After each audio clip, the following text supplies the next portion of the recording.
അസ്സലാമു അലൈക്കും വറഹ്മത്തുള്ളാഹി വബറകാതുഹു. ഒരേ കുടുംബത്തിൻ്റെ 9 പേർ സന്തോഷത്തോടു കൂടിയാണ് മഹാരാഷ്ട്രയിൽ നടന്ന ഒരു സംഭവം. അതിൽ 5 പേരും മരണപ്പെട്ടു. 9 പേർ ഒന്നിച്ച് സന്തോഷത്തിൽ ഫോട്ടോ എടുക്കാൻ വേണ്ടി പോയതാണ്. സന്തോഷത്തിൽ ടൂറൊക്കെ കഴിഞ്ഞ് തിരിച്ചു വരാൻ വേണ്ടി പോകുന്നവർ തിരിച്ചു വീട്ടിലേക്ക് മയ്യത്താണ് വരുന്നത് അറിയുന്നില്ല പലരും. കാരണം സന്തോഷം കൊണ്ട് നാം കാണിക്കുന്ന ചില അശ്രദ്ധ, നമ്മുടെ ആവേശം, അതും പിഞ്ചു മക്കളെ പിടിച്ചുകൊണ്ടൊക്കെ പെട്ടെന്നാണ് വെള്ളം വരുന്നത്. ആ വെള്ളം ഒഴുക്കിൽപ്പെട്ട് 5 പേരും, അതിൽ 9 പേരിലും 5 പേരും മരണപ്പെട്ടു പോയി. ഈ ഒരു മരണം കൊണ്ട് നമ്മുടെ ഈ അശ്രദ്ധ കാരണത്താൽ ഒരു നാടും ഒരു കുടുംബമാണ് കണ്ണീരിലാകുന്നത്. എന്നും മറക്കാൻ പറ്റാത്ത, ഇന്നും മനസ്സിൻ്റെ ഉള്ളിലെപ്പോഴും സങ്കടം ഉണ്ടാക്കുന്ന ചില സംഭവങ്ങൾ, ചിലത് നമ്മുടെ അശ്രദ്ധ കൊണ്ട് പറ്റിപ്പോവുകയാണ്. പിഞ്ചു മക്കളൊക്കെ ആ വെള്ളത്തിലേക്ക് ടൂറും മറ്റതും പലതൊക്കെ പോകുമ്പോൾ വെള്ളം നോക്കാം, കാണാം, ആസ്വദിക്കാം, വരാം.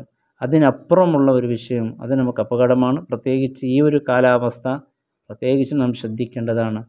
നമ്മുടെ വീടിൻ്റെ പല ഭാഗത്തൊക്കെ ചെറിയ ചെറിയ കുളങ്ങൾ, എത്ര കുട്ടികളാണ് മരണപ്പെട്ടു പോയത്. ഇന്നലെ തന്നെ 2 കുട്ടികൾ മരണപ്പെട്ട വാർത്തകൾ നാം നമ്മുടെ ചാനലിൽ പറഞ്ഞിരുന്നു.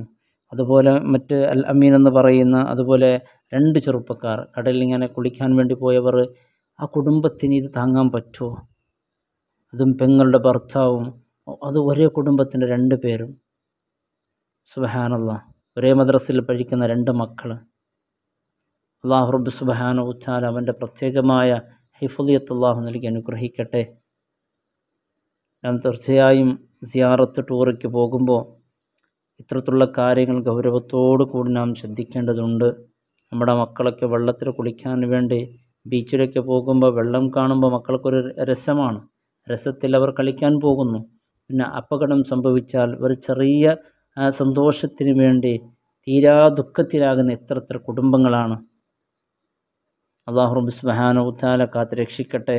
അതുകൊണ്ട് പ്രിയപ്പെട്ടവരെ, നാമൊക്കെ വളരെ ഗൗരവത്തിൽ കാണേണ്ടതാണ്. ചെറിയൊരു ഫോട്ടോ ഒരു സന്തോഷത്തിന് വേണ്ടിയല്ലേ.